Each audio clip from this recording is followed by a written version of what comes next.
What's up, guys? Welcome back to another video. Today we're going to be talking about journaling, and I'm going to show you step by step what I found works for me. So about 10 years ago is when I first started getting into journaling. I would say more though the last 5 years. I've been doing it, I would say, on a weekly, bi-weekly basis. And I was thinking about it the other day, and I realized, I was like, man, it's really unfortunate that most people's introduction to any sort of writing growing up is through an academic setting, right?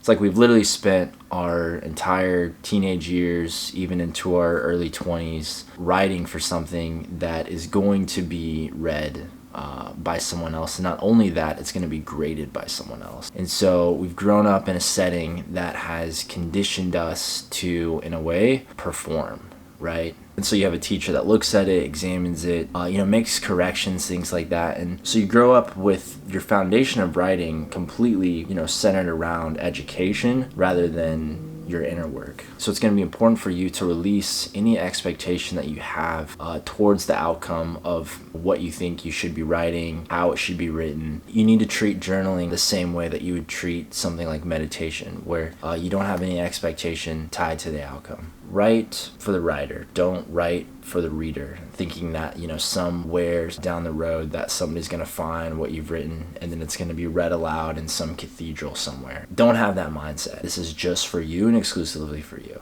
It's not going to be read by anyone else. So let go of the feeling that you need to come out of your writing session with something that's on par with like the Declaration of Independence or the Canterbury Tales. That's just not realistic. Don't make the mistake of waiting to write until you feel like you have something profound, because the more that you try to control whatever it is that you're writing, the more resistance you're going to feel towards that. 99% of the time when I go to open a journal, I have no idea what I'm going to write about.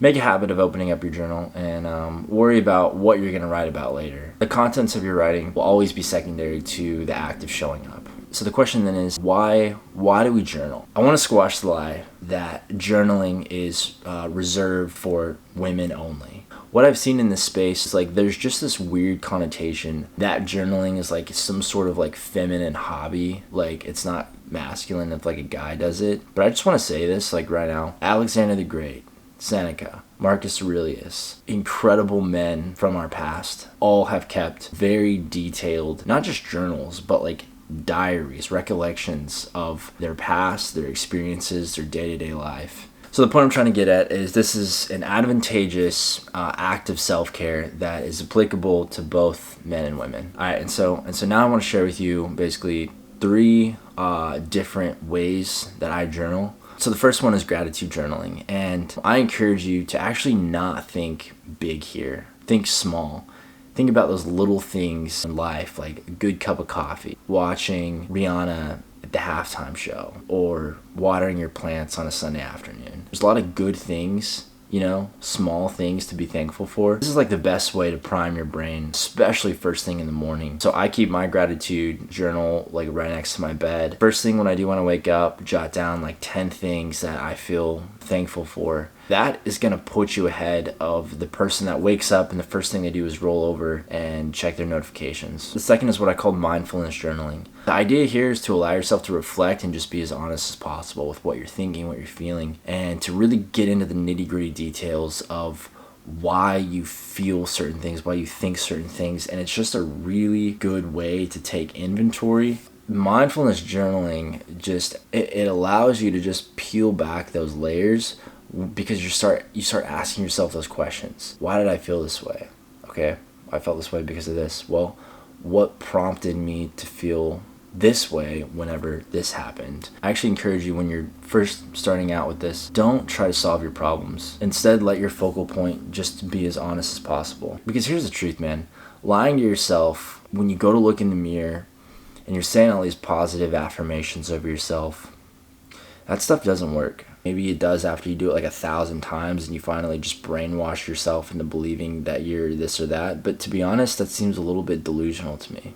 There's a difference between being an optimist versus just being delusional. Let's just say, for example, God forbid, I lost one of my best friends, a close family member. I'm not going to go into the restroom, look in the mirror, and tell myself that I'm a strong person. I'm going to give myself over to that grievance until it passes through my system. What matters is that I'm being honest with myself and I'm allowing myself to feel certain things without feeling the need to always be strong. And what you find is that when you allow yourself to feel certain things, that actually gives you strength to get through it. See, when it's like we actually create resistance towards emotions and certain things in our life when we feel like we have to be above it, right?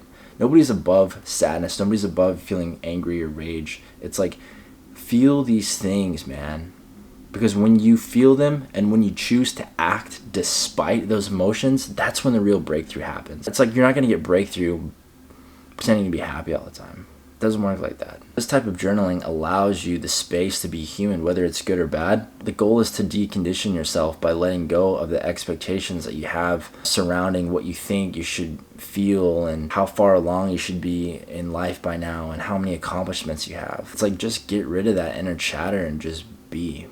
Lastly, I call this journaling self-ministry. This type of journaling is essentially just like listening to your inner spirit, your intuitive nature. And the key to doing that is honestly just having faith, and you start writing with whatever first impressions come to mind. And what I found with this is sometimes it does take a bit more time to like enter into this frame of mind where you're just listening to yourself. But what I do to kind of help kickstart this whole process is like, I'll literally start writing as if something is giving advice to me, but it's like you have this like flow of consciousness that you're able to tap into that is able to give you clear and directive thought regarding some of the circumstances that are going on in your life. It's kind of like having a best friend who knows every single detail about you, who knows you better than you know yourself, giving you this counsel and understanding. And if I were you, I would just do this, 10 minutes is enough time every night before you go to bed. And maybe the next night you can just reflect and alternate between mindfulness and this. So it's really up to you. Anyways, guys, the whole point of this video was just, want to give you guys more tools in your Bob the Builder toolbox that you guys are able to whip out at any time to combat the darkness.